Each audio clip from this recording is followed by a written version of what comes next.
noon Eastern time at the shoe with about 20,000 faithful allowed to enter the gates and check out Ohio State in the latest edition that we will see on the field in 2021. All right, Steve, we're going to tee it off with you. And I know since you guys have seen every rep of practice that you should have a full rundown and scouting report of these quarterbacks for sure. And especially since you've been able to, you have not been able to talk to them. We just found out from Tony. My goodness. Well, and you guys are always, as I get to see each and every week, you guys are expected to have all the answers and all the insight into everything, which because that's your jobs. But it's kind of difficult the way things stand right now in terms of the media connection to the team. Yeah, it's kind of crazy. You know, you think about spring football is really about fundamentals and development, and people misconstrue this as game planning and covert activity that needs to be hidden from the opponents when everybody is basically doing the same drills and the same fundamentals to try and get ready for the fall. I mean, there is a little bit of 11-on-11 stuff, but primarily it's all about individual for the most part. So, it is what it is. And it's kind of changed over the years. When I was a young guy on this beat, you could go to probably 10 of the 15 practices. Excuse me, I'm having a hard time. 10 of the 15 practices, and it was almost to the point where you were hoping they would disinvite you so you wouldn't have to go to all the trouble of schlepping down there for practice. But otherwise, now we got to watch about 30 minutes of 3 different practice sessions, and of course then the spring game coming up on Saturday. I don't suppose they're going to show us a whole heck of a lot during the course of the spring game, but they will get some live reps going with those quarterbacks and wide receivers and the offensive line and so on. So I am interested to see how this all shakes out. It appears it's still a 3-man race at quarterback with C.J. Stroud, Jack Miller, and Kyle McCord.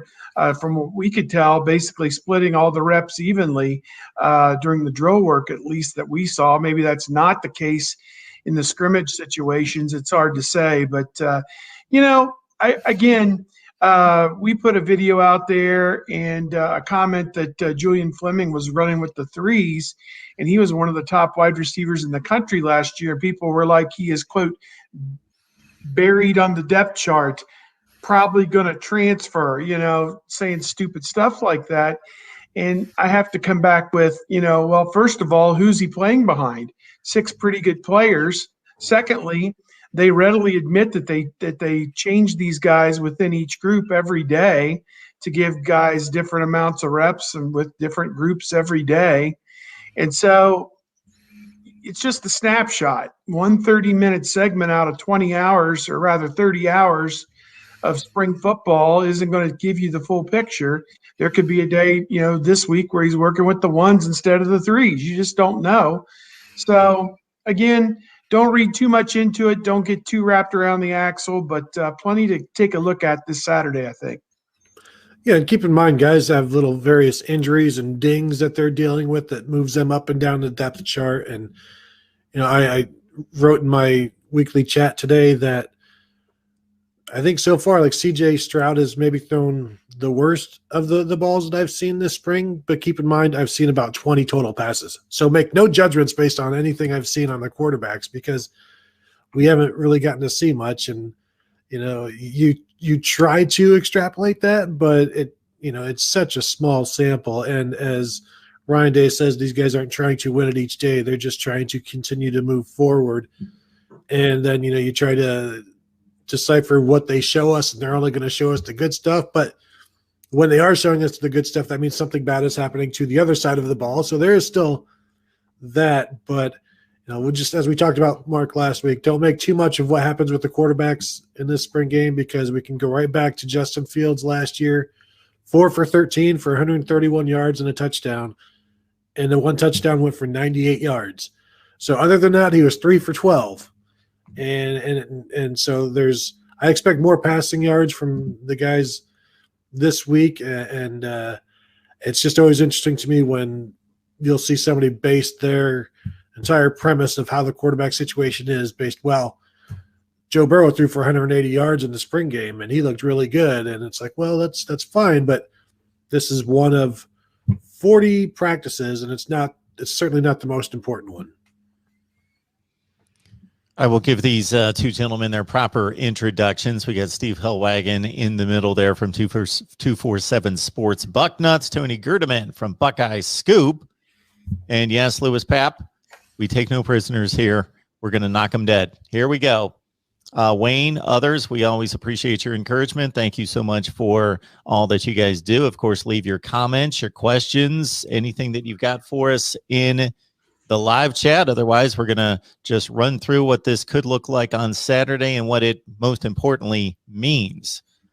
So for me, guys, when I'm looking at quarterbacks throw the ball around, I don't know that we can necessarily determine, okay, who's fulfilling a role of leader or who commands the offense, those sorts of things. But in terms of who's throwing on time, who's accurate, who's throwing velocity when there needs to be velocity, who's showing touch, who's just got the skills to throw the football, that would be number one to me in terms of these quarterbacks. It's just a skills competition to a certain extent.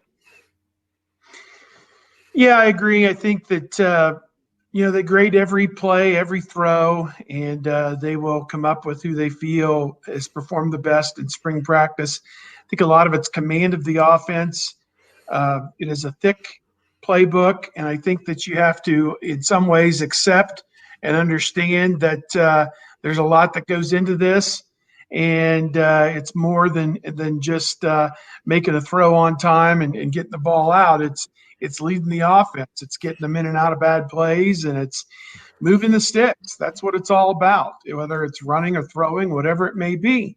And so, again, I don't worry too much about it. I think they've got three very good players there from what I could tell. The limited amount that I've seen looks to me like they've got three very good players. And I think that you just have to accept the fact that it's all going to come out in the wash. It's going to work out in the end. And that the guys need seasoning and they need reps and they need games and they need throws, but they're going to get there. I don't have much doubt about that. I think it's going to turn out to be just fine. Yeah, I think there might be a correlation on Saturday. The best quarterback performance will be the guy with the best offensive line and who has the best time to actually look around and throw it.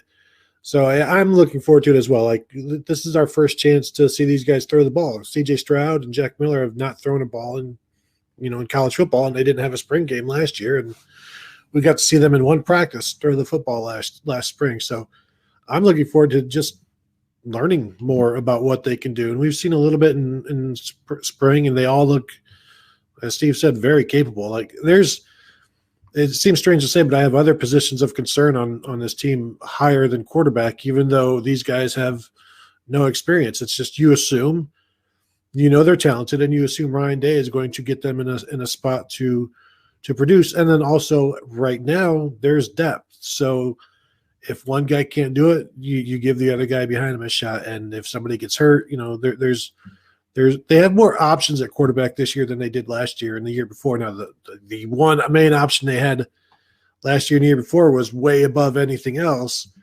But here, at least there's just more than one guy, and you're not like, oh gosh, what happens if somebody goes down like you were in the past?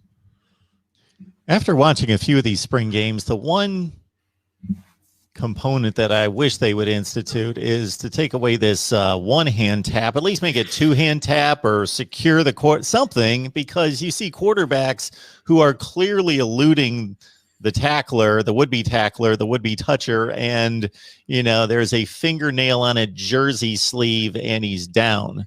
And it just doesn't really give you a, okay, well, we racked up 18 sacks today. Well, of course you did. It would have been 1.5 maybe, but because that's what you're seeing, and you're seeing guys that aren't even close to being brought down or even have a shot. And I don't know that there's a perfect way to regulate that. But again, it just doesn't give you a real clear to who's elusive, or just again, the ball could have been thrown downfield at no risk to the quarterback, but he was brought down for a 7-yard sack. Yeah, you raise a good point. It's like they call it football, but it's not necessarily tackle football, because there's going to be a quick whistle, probably even with the running backs and the wide receivers. There's probably going to be a quick whistle. And, there'll be people who are frustrated by that. But again, they're not playing for your entertainment. They're playing for their development. And not only that, you can't win the national championship on April the 17th or whatever day it is, but you can certainly lose one if the wrong guy goes down with a broken foot or a broken ankle or a broken leg and he's out for the entire fall season. You can definitely lose one on April 17th. So I think if you told, Ben and Becky Buckeye fan in Bexley that the trade-off is we're going to keep everybody safe and have everybody available in the fall, they'll say, oh, yeah, that's right. There's a whole season, possibly 15 games in the fall. We forgot about that. I just wanted to watch football on April 17th, rock 'em, sock 'em, knock 'em to the ground. I don't know. Whole thing's ridiculous. Just get it over with. And, a lot of dust will be kicked up on Saturday and not a lot of it meaningful. I'll just say that. Well, and Ryan Day said, well, I'll figure out later in this week if we want to tackle in the first half. And I guarantee that's eventually going to become a no. So he said we'll see if they want to tackle in the first half, and then they'll go to thud in the second half, which is basically your two-hand touch. But I'm guessing there's going to be no tackling in the first half either. And the quarterbacks won't be live.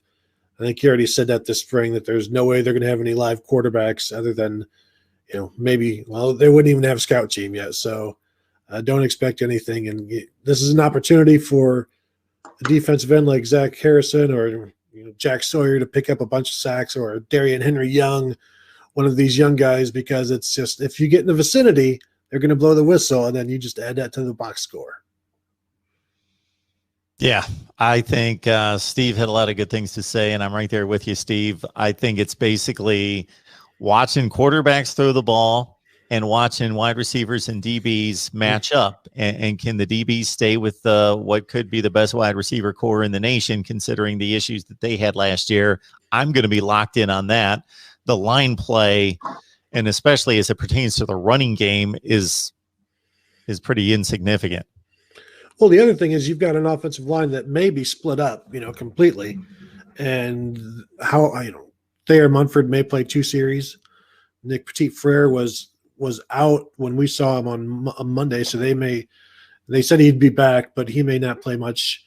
So you're going to have just a mix of all kinds, and they've got a lot of guys, but they're not going to have their ones out there for very long. And Harry Miller's not playing, and so. Yeah, it's hard to run behind those guys. It's hard to pass protect. And so you have to take that into account as well. And then also some of these receivers are going to be going against walk-ons, and it's fun, but you also have to put everything into context. Like, why was he able to do this so well? So it's because there was a redshirt freshman who doesn't play rushing the passer, and there was a walk-on corner who was defending the pass, but more information is better than none, and we've got about none coming up to this point.